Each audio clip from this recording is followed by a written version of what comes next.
Здравейте! Аз съм Николета Димитрова от Astrology Pro и днес ще поговорим за транзита на Меркурий в мистичните води на Рибите.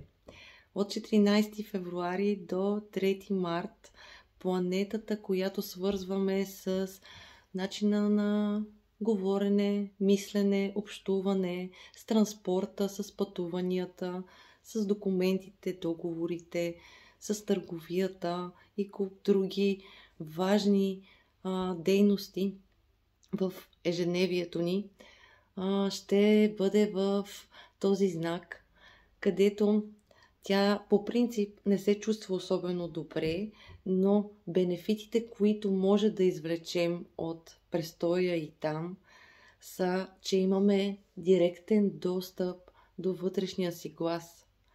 Бихме могли да използваме максимално интуицията си, да започнем да чуваме и усещаме това, което знаем не с ума си и с разума, а по-скоро усещаме и знаем, че е истинско със сърцето си.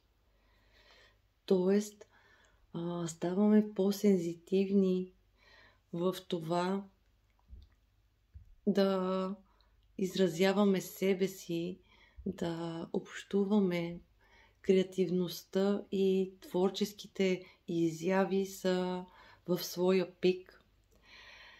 Можем да бъдем доста по-оригинални, креативни, иновативни в подхода си, когато взаимодействаме с другите хора около нас.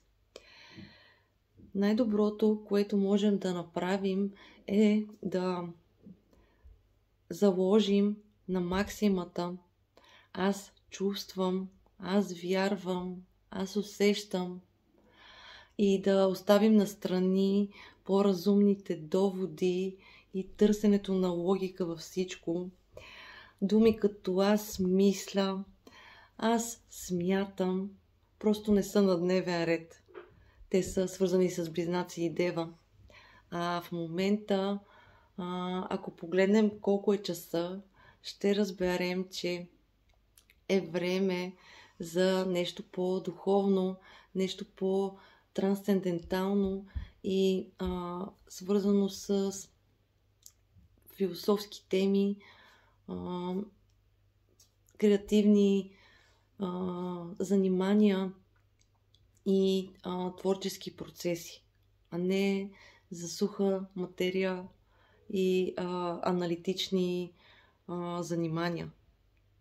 Ако използваме максимално това и го приложим на практика, бихме могли да постигнем доста добри резултати в различни сфери от живота си. Като най-полезно и най-видимо ще бъде това влияние върху представителите на водните знаци Риби, Рак и Скорпион.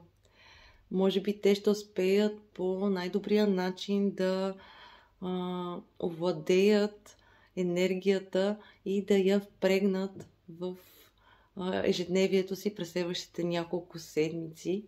Но по един или друг начин всички останали зодии също ще изпитат това влияние в зависимост от сферата, която е в тяхната карта под управлението на знака Риби.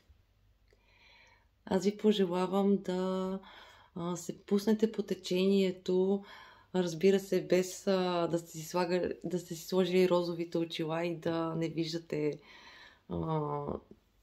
реалността, а по-скоро да си позволите да се слеете с потока на енергия и да черпите вдъхновение от всичко около вас.